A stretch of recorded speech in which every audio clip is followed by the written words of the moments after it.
dice: cuando pues el Señor entendió que los fariseos habían oído decir: Jesús hace y bautiza más discípulos que Juan. Sigan, porfa. Salió de Judea y se fue otra vez a Galilea, y le era necesario pasar por Samaria.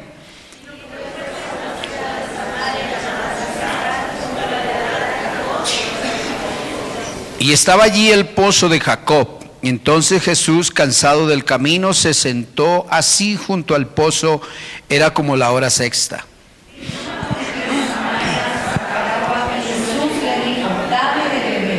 Pues sus discípulos habían ido a la ciudad a comprar ¿qué, hermanos? De comer.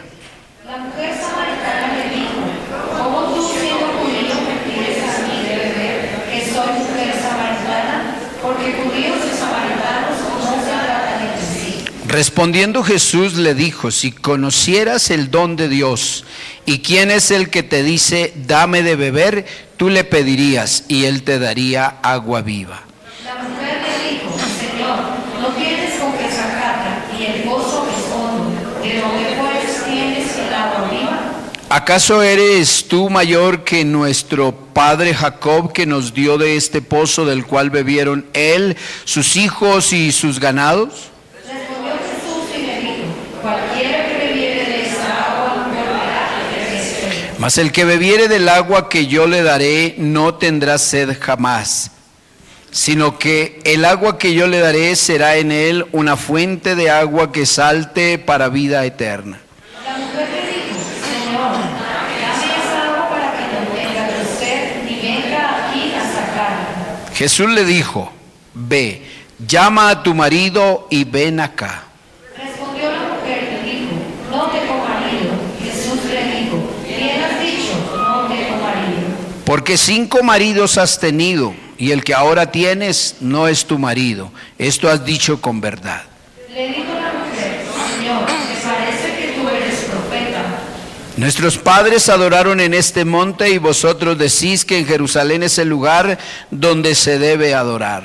Jesús le dijo: mujer, créeme que la hora viene cuando ni en ese monte ni en Jerusalén adoraréis al Padre. Vosotros adoráis lo que no sabéis, nosotros adoramos lo que sabemos, porque la salvación viene de los judíos. Mas la hora viene, y ahora es, cuando los verdaderos adoradores adorarán al Padre en espíritu y en verdad, porque también el Padre tales adoradores busca que le adoren. Todos el verso 24. Dios es espíritu, y los que le adoran en espíritu y en verdad es necesario que adoren. Señor Dios y Padre nuestro, te rogamos, Señor, en esta hora que nos hables a nuestra vida, porque somos gente muy necesitada de tu palabra, Señor.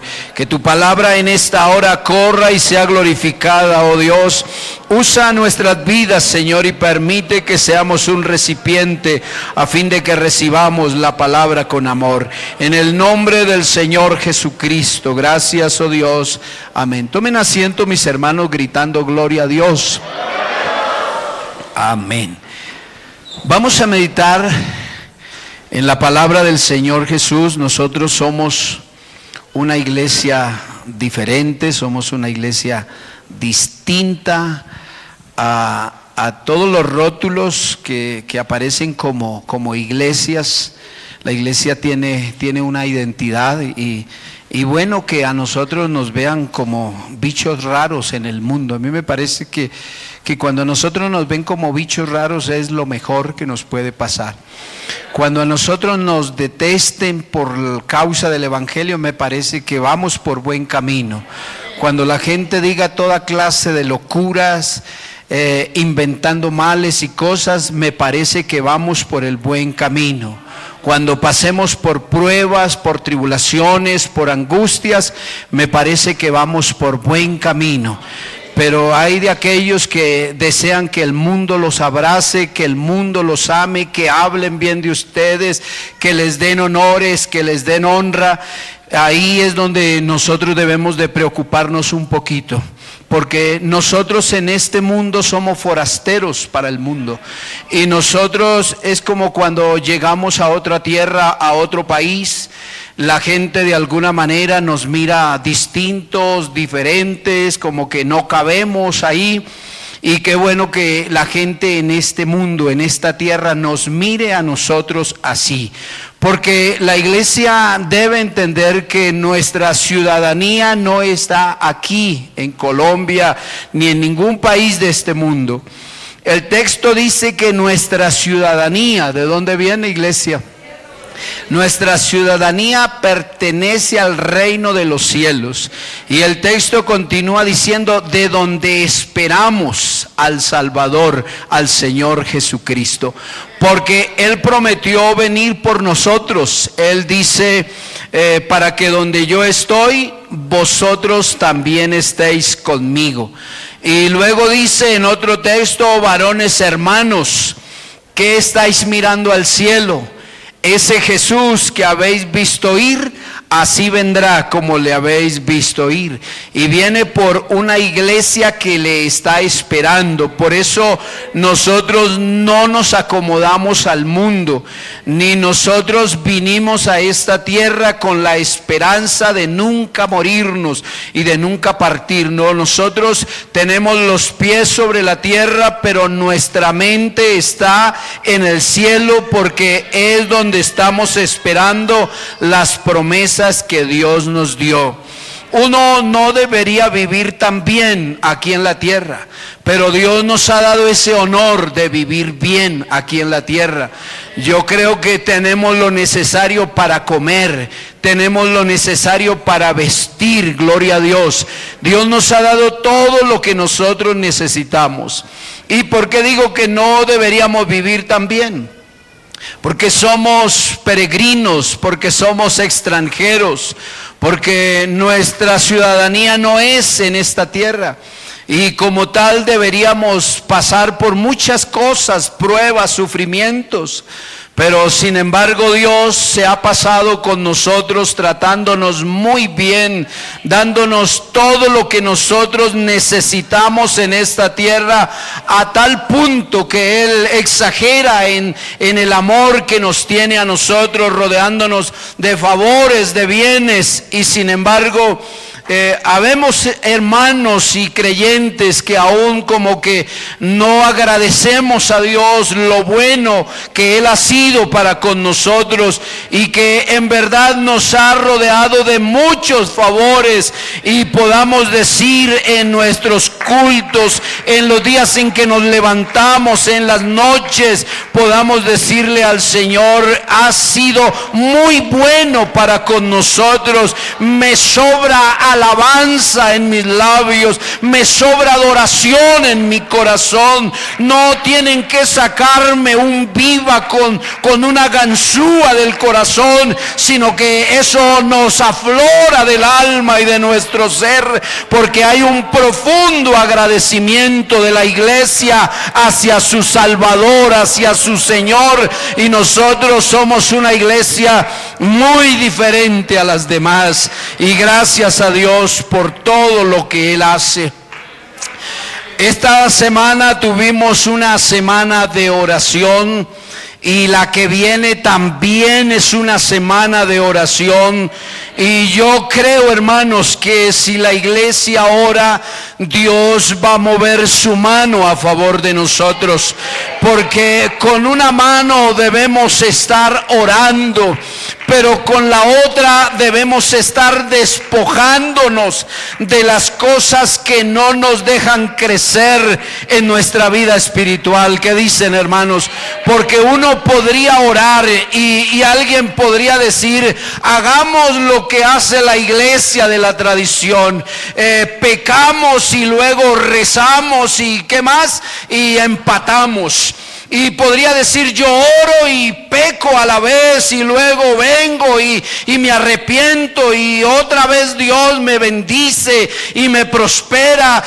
Pero en el camino del Señor no es así. Aquí es diferente. Dice, si mi pueblo, ¿sabe qué hace? Si mi pueblo se humillare, alabanzas sean dadas al nombre del Señor Jesucristo. Si mi pueblo se humillare, humillar significa, venga, yo reconozco que estoy cargado de muchas debilidades. Yo llego al templo entendiendo que no soy el hombre que merecía estar en la presencia de Dios, pero traigo a la iglesia un profundo agradecimiento al Señor Jesucristo, porque estando imposibilitado de manos y de pies y de boca para adorar al Señor Jesús, Él me compró por un precio de sangre extraordinario, y dice que afirmó mis pies sobre la roca y ahora me dio y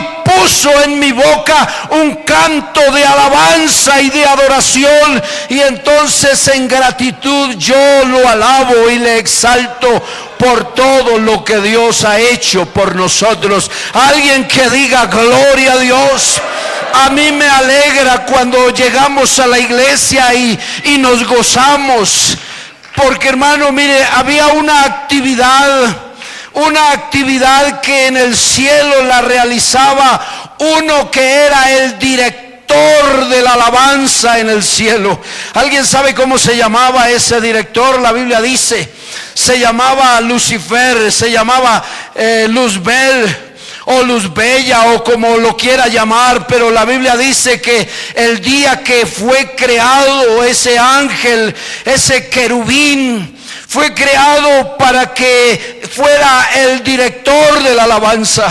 Porque en el cielo nosotros encontramos un grupo de ángeles que son mensajeros, y encontramos otro grupo de ángeles que son los que encargados de entonar alabanzas y de exaltar al Señor.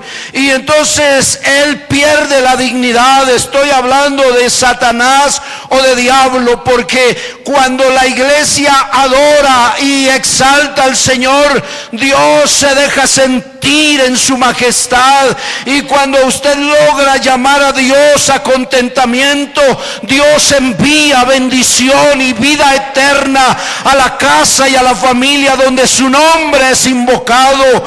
Alabanzas sean dadas al nombre del Señor. Y el diablo se sintió muy grande.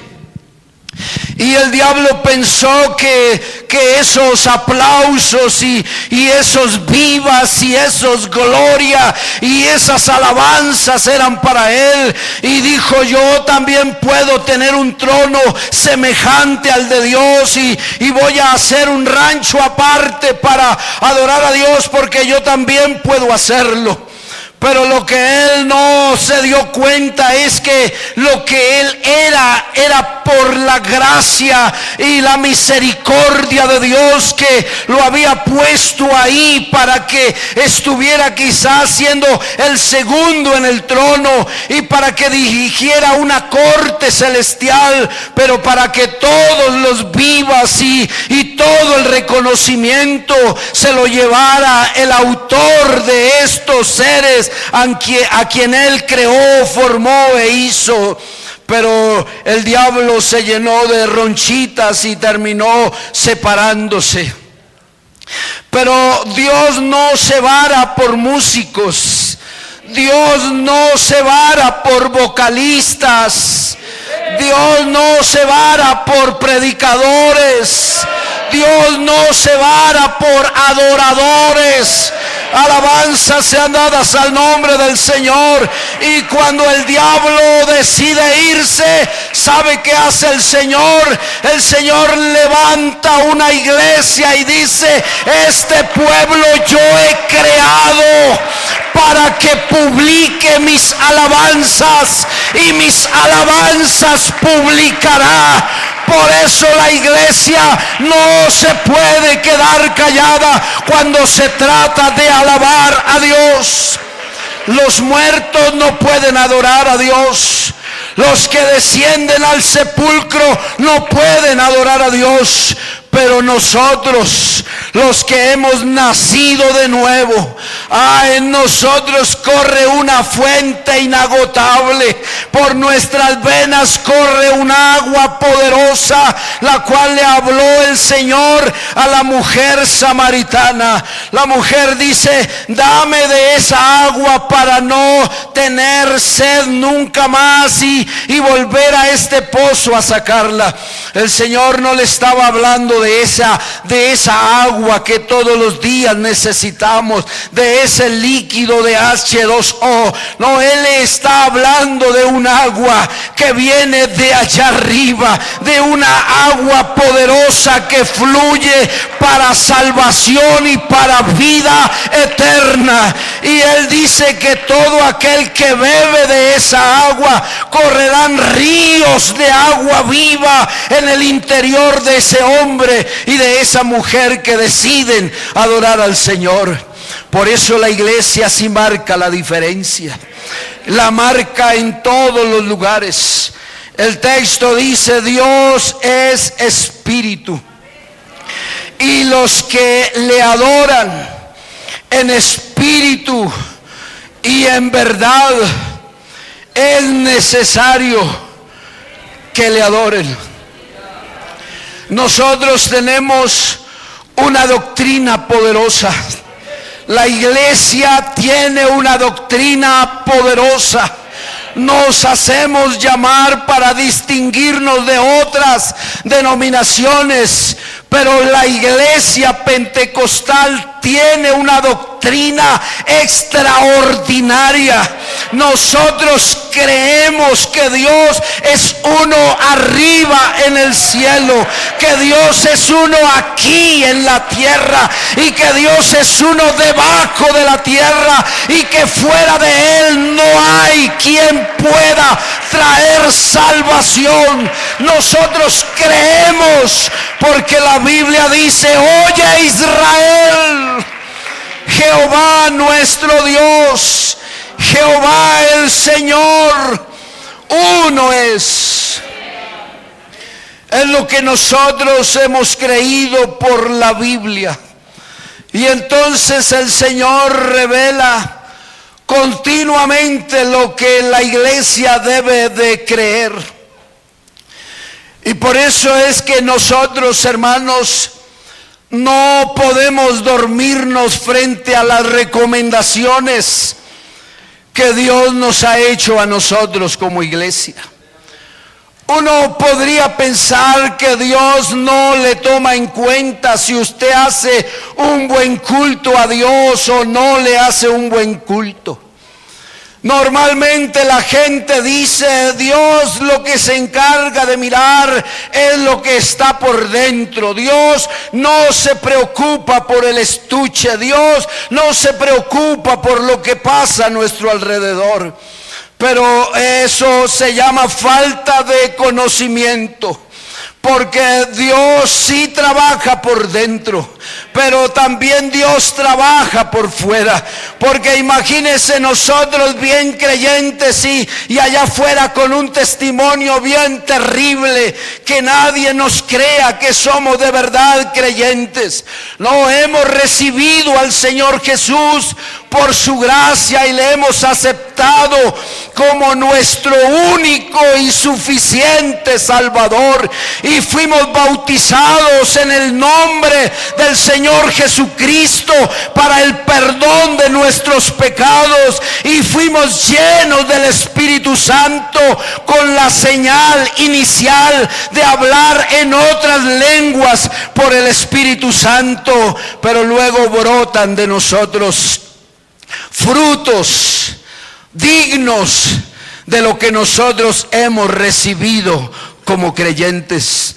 O sea que mi mundo en el que nos movemos sí se ve permeado por la obra del Espíritu Santo. Más cuando la iglesia entiende que Dios no solamente opera aquí en el templo de Juan Rey, y que luego nos vamos del templo y Dios ya no actúa.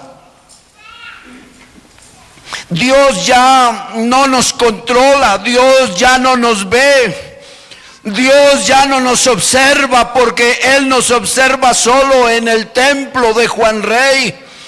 Pero esto también es ignorar las Escrituras, porque Dios es espíritu. Y al ser espíritu, Él puede estar en todo lugar al mismo tiempo. Pero Él no es cualquier espíritu. Él es el espíritu de verdad, dice la Escritura. Y es un espíritu omnipresente. O sea, usted es un hombre que viene a rendirle culto a Dios en el templo. Y usted tiene que hacerlo con toda el alma. Y tiene que hacerlo con todo el corazón. Así como cuando uno se aguanta un partido de fútbol de hora y media o de 2 horas. Aquí hay gente que se aguanta un partido hasta de 3 horas. Y en otros lugares conozco gente que se aguantaron un partido. Y yo estaba también ahí. Y nos dieron las 3 de la mañana. Pero llega uno al templo y intenta invadirlo a uno la pereza. Y ahí nos dan ganas de abostezar y de quedarnos dormidos. Esto no puede ser así. Yo tengo que ser un hombre que lo entrego todo en un lugar, pero en la iglesia también debo darlo todo para la gloria de Dios, porque es mi culto al Señor. Dele ese aplauso bien fuerte a Dios.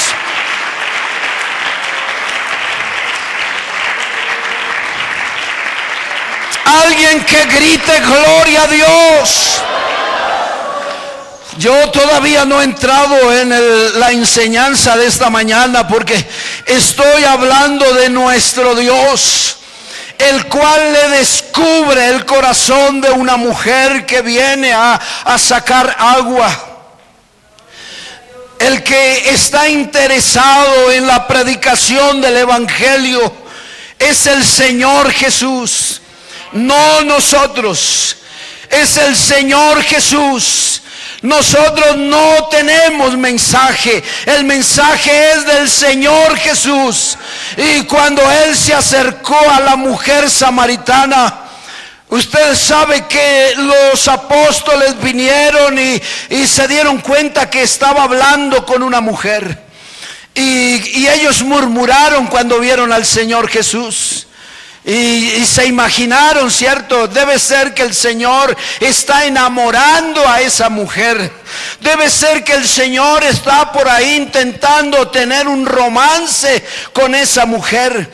Y de allí salen incluso algunas doctrinas y fábulas extrañas diciendo que el Señor tuvo romances y que tuvo hijos y el diablo se puede inventar todo lo que quiera. Pero cuando leemos la Escritura nos damos cuenta que el Señor tomó un cuerpo no para venir a tener una vida cotidiana como nosotros. Él tomó forma de hombre para que por medio de este cuerpo, o sea el cuerpo de Cristo, pudiera destruir al que tenía el imperio de la muerte, es a saber, al diablo. Alabanzas sean dadas al nombre del Señor. Él no venía a enamorar a las gentes. Él no venía para enamorarse y casarse. Él venía para salvar. Pero cuando la gente lo vio por ahí, se hicieron sus propias ideas. Y el Señor le está hablando a esta mujer y le hace ver y le hace entender que nuestro Dios es un Dios omnisciente. ¿Sabe qué significa eso? ¿Qué es eso de omnisciente? Porque aquí hay amigos. ¿Qué es eso de omnisciente? Es un Dios que todo lo sabe. Todo lo sabe. Él escudriña hasta lo más profundo de su corazón.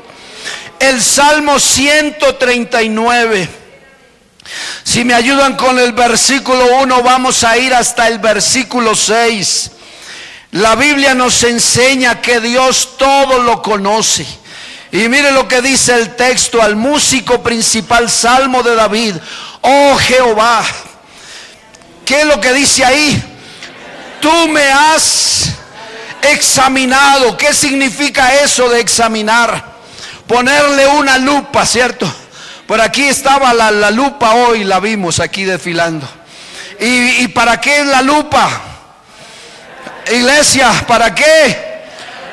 Para poder tener una visión más clara de lo que estamos leyendo. Y el texto dice: oh Señor, no oh pastor de Juan Rey, oh hermanos de la junta, ustedes me han examinado. No, dice: oh Señor Jehová, tú me has examinado y me has conocido. Tú has conocido mi sentarme, mi levantarme. Has entendido desde lejos.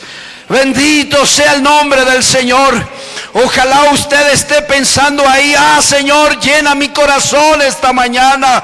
Y no que su pensamiento esté en el churrasco que se va a comer al salir del culto. Que ojalá sus pensamientos estén metidos en Dios y le diga: Señor, yo quiero esta mañana que tú hagas una obra en mi vida. Yo quiero ser lleno del Espíritu Santo. Yo quiero que obres un milagro esta mañana alrededor de mi casa. Y dice: tú me has examinado, tú me has conocido, tú has conocido mi sentarme y mi levantarme, el texto anterior. Y has conocido mi levantarme y has entendido desde lejos mis pensamientos. Y el versículo dice: y has escudriñado mi andar y cuando estoy en reposo. Y todos, no dice algunos, dice todos. ¿Todos qué, hermanos? Todos mis caminos. Y el versículo siguiente dice: pues aún no está la palabra en mi lengua. Y he aquí, oh Jehová, tú la sabes toda. Y el verso 5 dice: detrás y delante me rodeaste y sobre mí pusiste tu mano. Y el verso 6 dice: tal conocimiento. Es que, hermanos, es demasiado extraordinario, es demasiado maravilloso. Este conocimiento es demasiado alto, es demasiado sublime, es demasiado glorioso. Dice: alto es.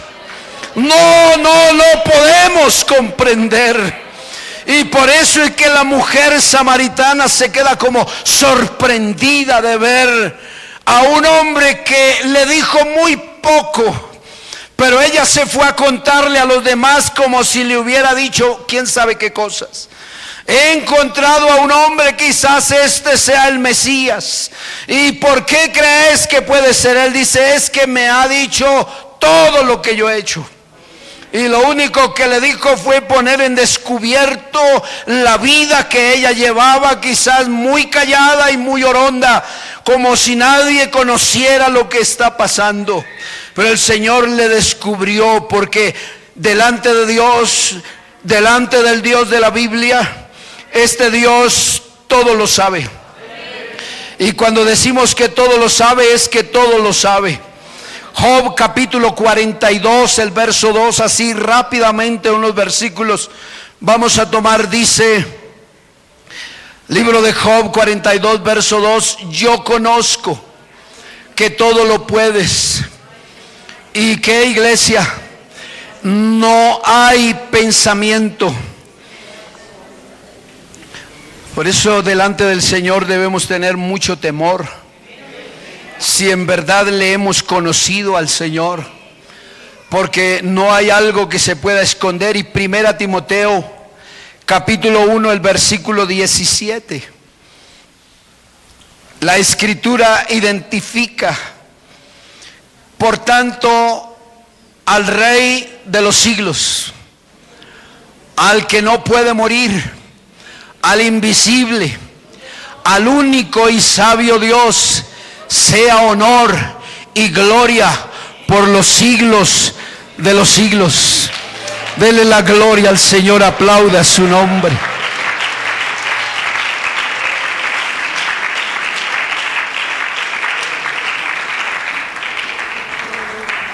Ningún otro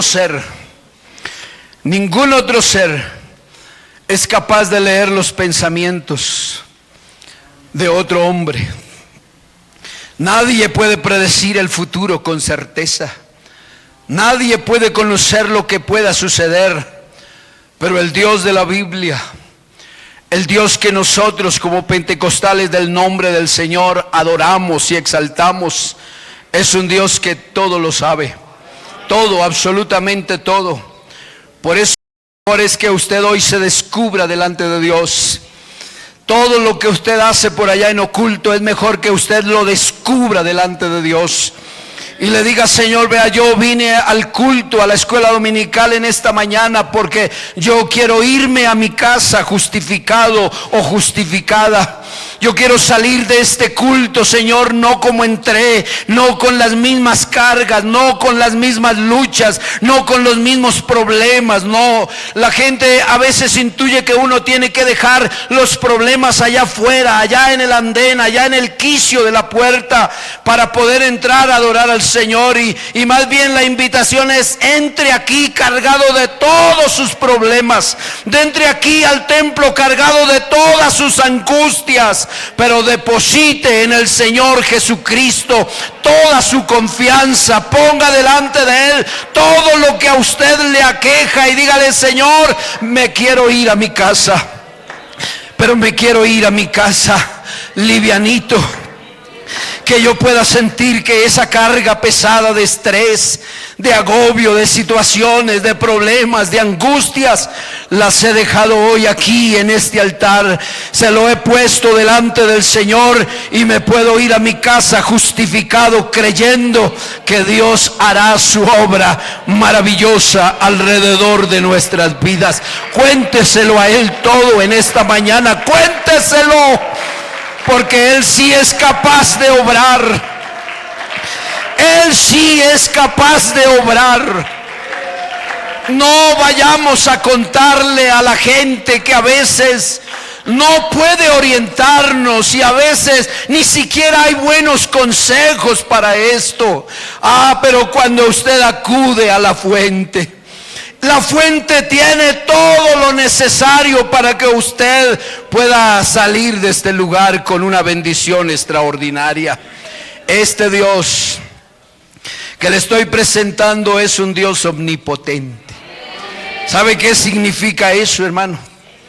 Él se identifica en toda la Biblia como un ser que todo lo puede hacer. ¿Sabe qué es eso, hermano y amigo? Que todo lo puede hacer. Que no hay cosa que a Dios le quede grande. No hay cosa que Dios no pueda hacer. ¿Será que Dios sí puede sanar a alguien del corazón? ¿Qué dice usted, hermano? Dios sí puede sanar a alguien del corazón.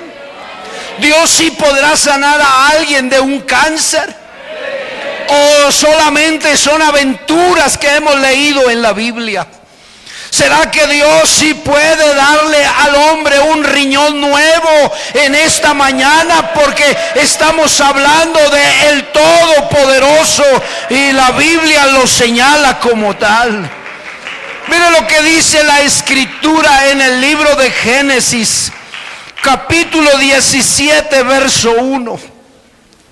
El texto dice: era Abraham de edad de 99 años cuando le apareció ¿quién?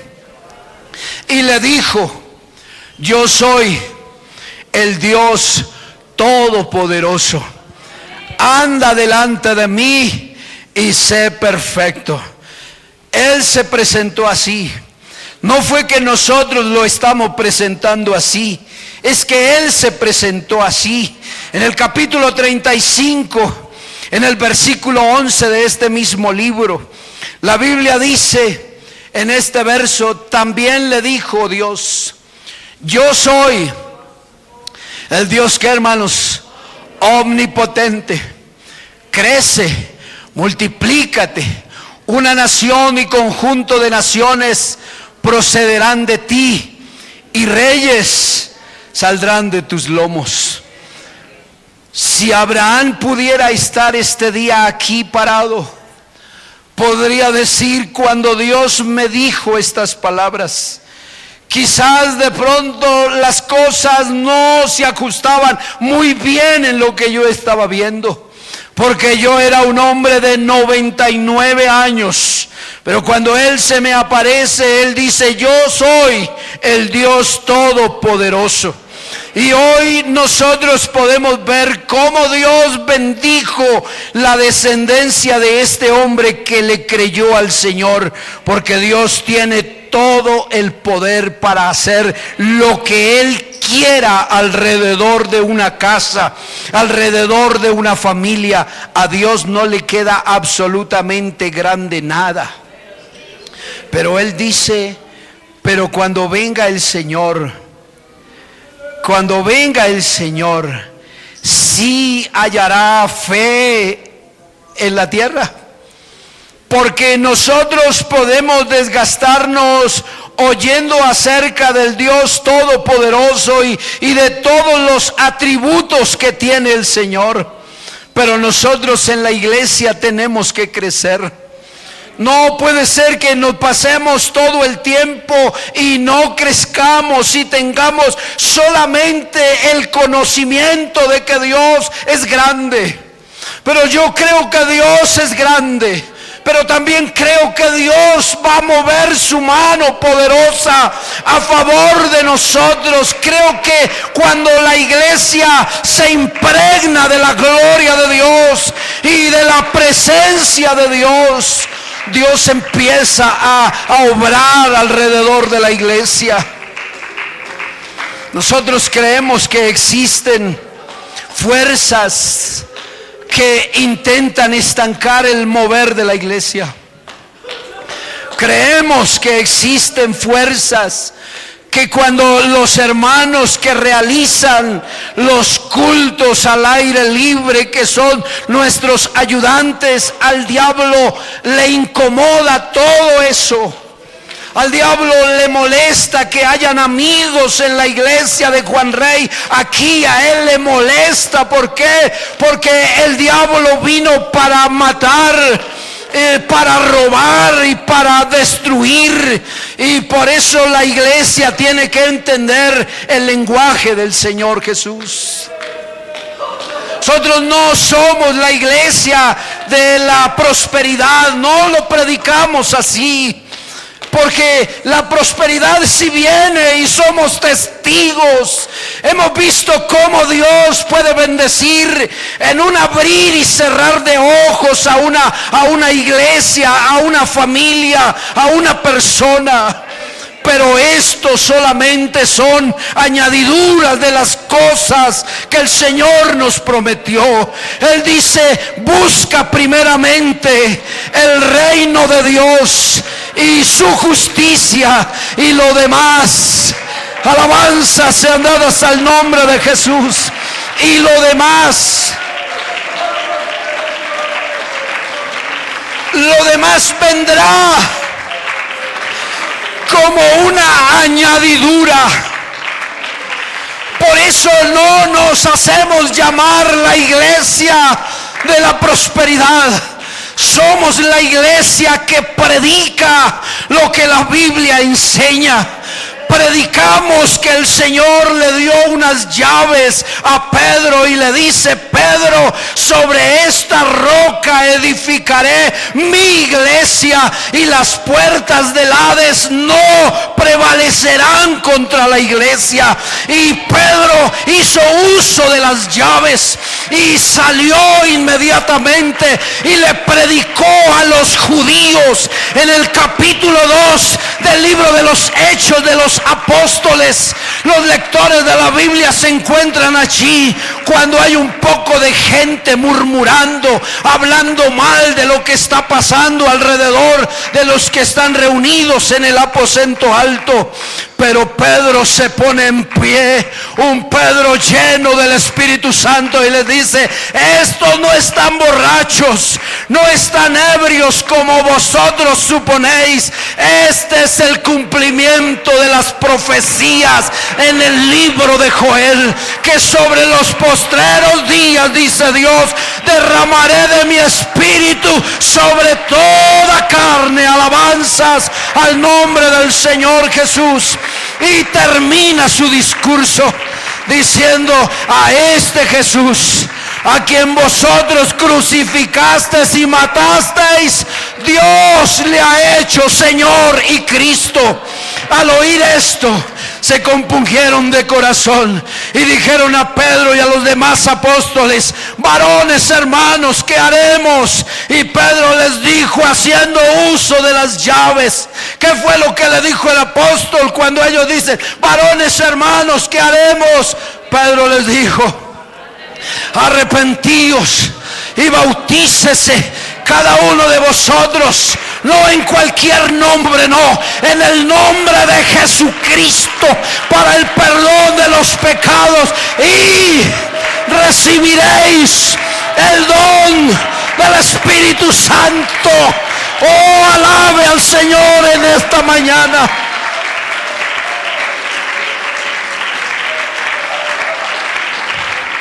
Porque para vosotros es la promesa, para los que están lejos, para los que están cerca, para todos los que el Señor nuestro Dios llamare. Y con muchas y otras palabras les testificaba y les exhortaba diciendo: sed salvos de esta perversa generación. Y la gente, oyendo el evangelio, entendieron: no nos están ofreciendo casa, no nos están ofreciendo carro, no nos están ofreciendo finca, nos están ofreciendo una entrada extraordinaria al reino de los cielos. Y los que oyeron la palabra lo entendieron y se bautizaron ese día como 3,000 personas. Aplauda la gloria de Dios.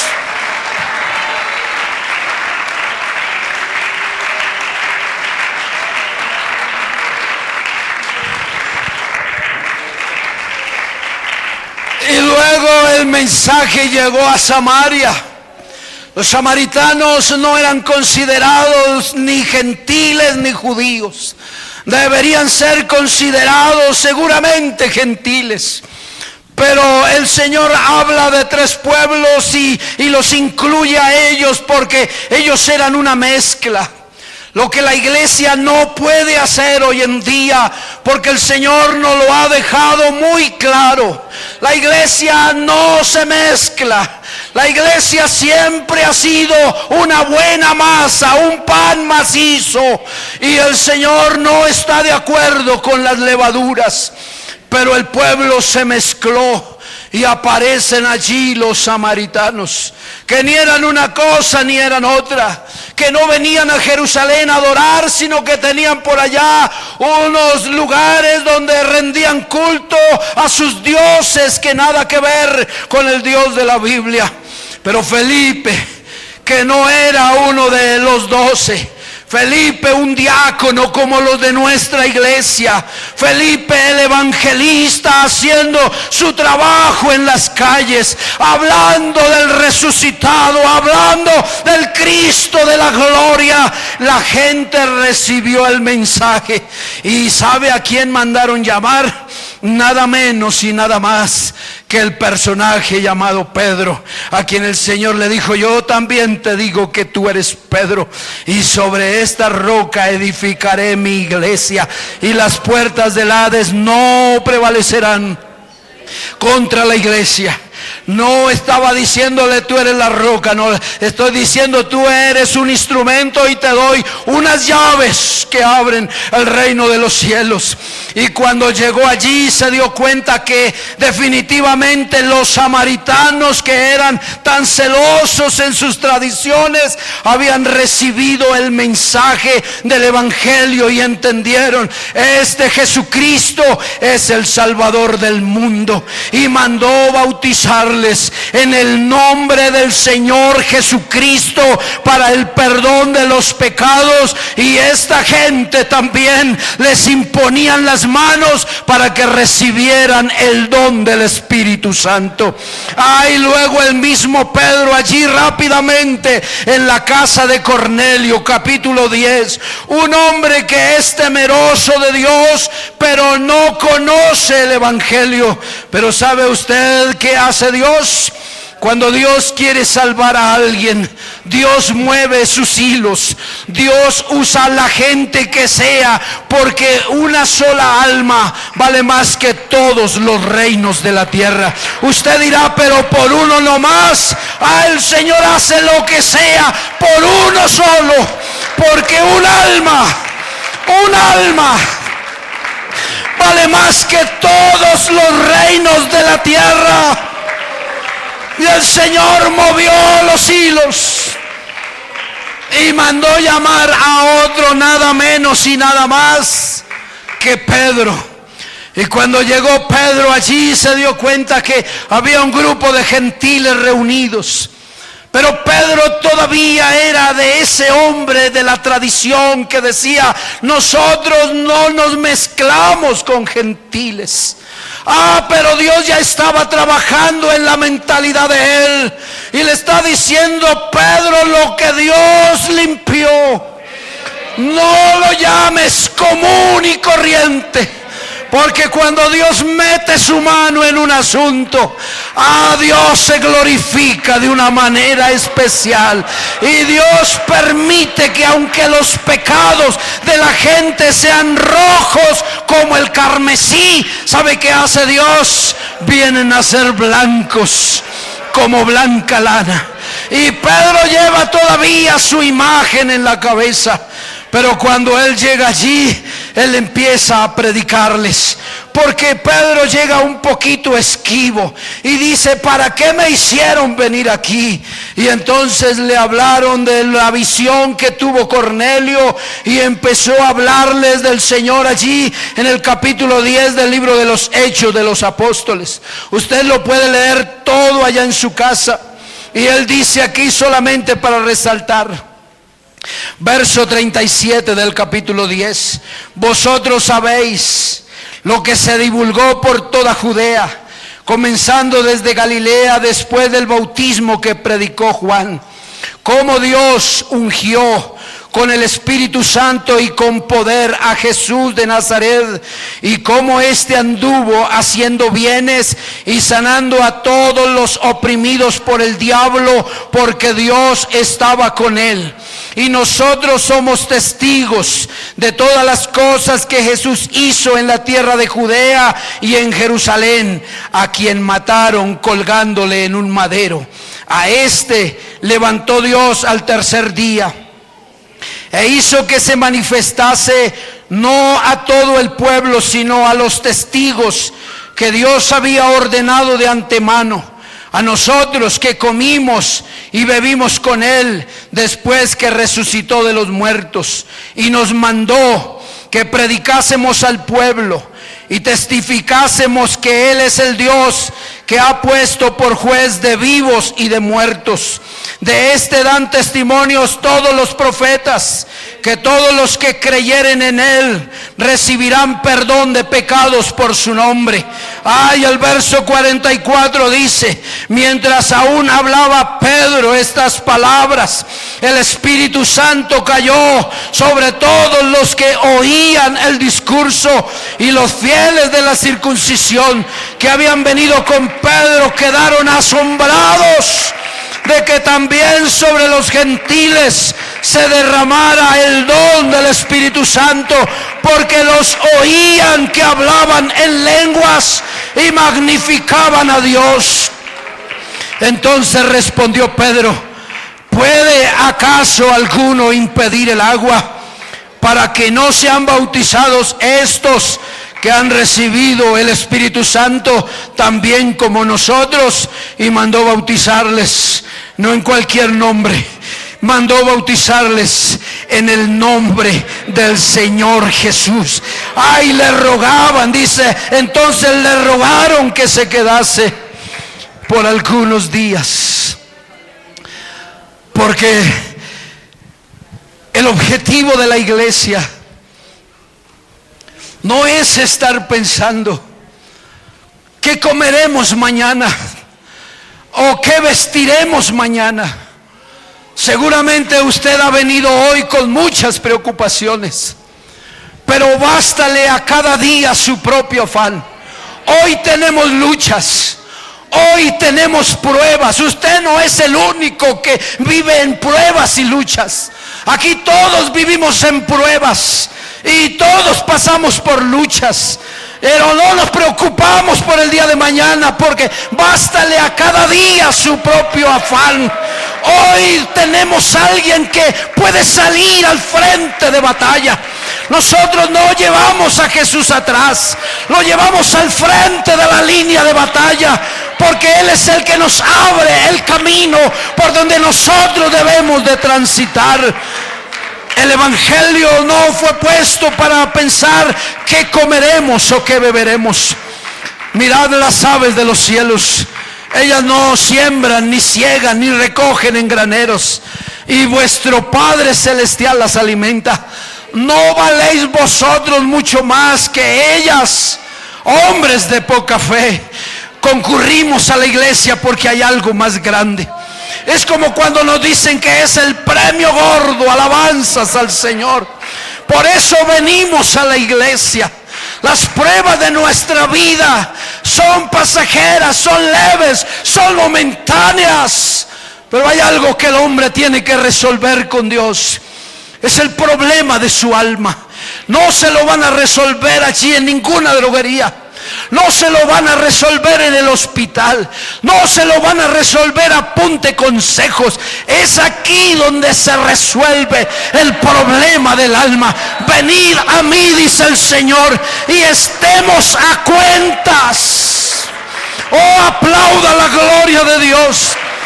Venid y estemos a cuentas. Dale aplausos a la gloria de Dios. Venid y estemos a cuentas. Es el mensaje del Señor. No importa cómo estés, con tu mundo hecho pedazos, no importa cómo estés. Si pudiéramos ahora preguntarle al que está al lado, ¿cómo llegamos a la iglesia? Así, todos llegamos así, con el mundo hecho pedazos. Pero Él se encargó para que la excelencia no sea de nosotros, para que nosotros no tengamos que decir, yo le debo a Pepinito esto. No. Lo peor que podemos hacer es tener deudas con los hombres. Procuremos no deberle nada a nadie. Pero cuando usted mira al Calvario, hay un precio tan grande y tan extraordinario. No lo podemos pagar nosotros. Así viviéramos 1000 años en esta tierra. Él pagó un precio tan alto. Todo lo que hoy somos se lo debemos al Señor Jesús. Y tú que vienes hoy a la iglesia, no importa la condición como estés, Él te recibe tal como estás, tal como estás, tal como has venido. Él dice, venid y estemos a cuentas. Hay algo que nosotros como iglesia, y regálenme solamente 10 minutos para terminar, porque por un lado están los que no conocen al Señor Jesús, y por otro lado están los que desafortunadamente tropezaron y cayeron. Y tenemos otro grupo que somos nosotros, a los que hemos estado en la iglesia todo el tiempo, muy orondos, pero que se nos han perdido los principios. Bendito sea el Señor. Bendito sea el Señor. Bendito sea el Señor. Nosotros somos los candidatos, iglesia. Nosotros somos los candidatos para entrar en el reino de los cielos. Nosotros. Dios nos confió a nosotros algo tan poderoso. La Biblia, yo encuentro una iglesia que se asemeja a la iglesia en los últimos días, y que nosotros no podemos permitirlo. La iglesia en la Odisea, porque yo encuentro en ese mensaje que el Señor le da a Juan, Él le da un mensaje muy claro. Va y dile a la iglesia: yo conozco tus obras, que ni eres frío ni caliente. Ojalá, dice el Señor, ojalá fueses frío o caliente. Pero por cuanto eres medio, no frío ni caliente, te vomitaré. Porque tú dices, mire, llega uno a la comodidad de tenerlo todo. Tú dices: yo soy rico y me he enriquecido y de ninguna cosa tengo necesidad. Y no sabes que tú eres un desventurado, miserable, pobre, ciego y desnudo. Por tanto te aconsejo que de mí compres oro refinado en fuego para que seas rico, y vestiduras blancas para vestirte, y que no se descubra la vergüenza de tu desnudez, y unge tus ojos con colirio para que veas. Yo reprendo y castigo a todos los que amo. Sé pues celoso y arrepiéntete. He aquí yo estoy a la puerta y llamo, y si alguno oye mi voz y abre la puerta, entraré a él y cenaré con él y él conmigo.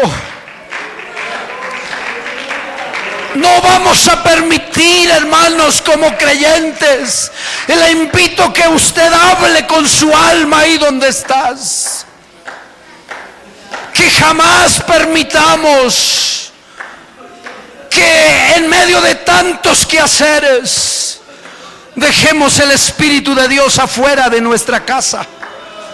Porque Él dice: yo estoy a la puerta, y le habla a la iglesia y dice: yo estoy a la puerta y llamo. Nosotros no podemos sacarlo a Él de la iglesia. Él es la razón por la que nosotros concurrimos. Él es la razón por la cual le servimos. Él es la razón por la cual nos arrodillamos. Él es la razón por la cual batallamos para ser mejores. Él es la razón por la cual nos consagramos. Él es la razón por la cual luchamos contra las tentaciones.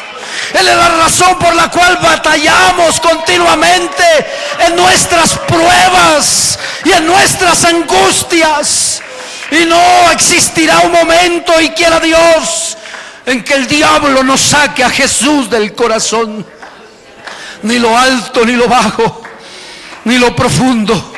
Que ninguna cosa creada nos aparte del amor de Dios, que es en Cristo Jesús, Señor nuestro. No lo vamos a permitir. Por eso hay una iglesia que ora Y hay una iglesia que ayuna. Y hay una iglesia que quebranta el corazón y quebranta el alma, porque en este atardecer de la gracia es que Cristo ya está por venir. Y el diablo lo sabe. Y por eso tiene tantos distractores. Pero aquí en la iglesia, esta casa es una casa de oración. Y aquí es donde nos recuerdan que nosotros necesitamos convertirnos de pies a cabeza y servirle al Señor con todo nuestro corazón. Póngase de pie, iglesia. Y quiero terminar con este texto de Joel. Él dice: por eso dice Jehová el Señor, convertíos a mí con todo vuestro corazón, con ayuno, con lloro, con lamento, rasgad vuestro corazón y no vuestros vestidos. Convertíos al Señor vuestro Dios, porque misericordioso y clemente es Él, tardo para la ira, grande en misericordia, que se duele del castigo. Estamos frente a uno que se duele de las cosas que a veces nos hacen doler. ¿Qué tal si le oramos a Dios en esta hora?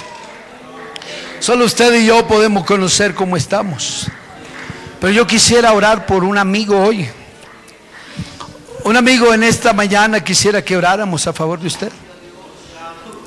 Yo invito que venga, que salgan de esas sillas en el nombre del Señor. Vamos a orar aquí. Hay un amigo que desea que oremos. Alguien más. Venga, un amigo que ha venido esta mañana en el nombre del Señor Jesucristo.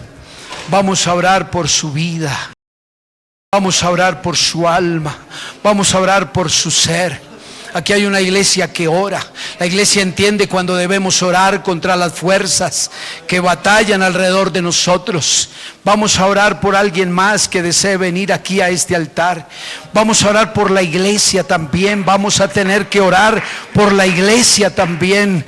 Bendito sea el Señor. Ve aquí, hay una persona más que quiere venir, que oremos en el nombre del Señor. Vamos a orar por la iglesia también, porque el Señor está pronto para venir. Bendito sea el Señor Jesús.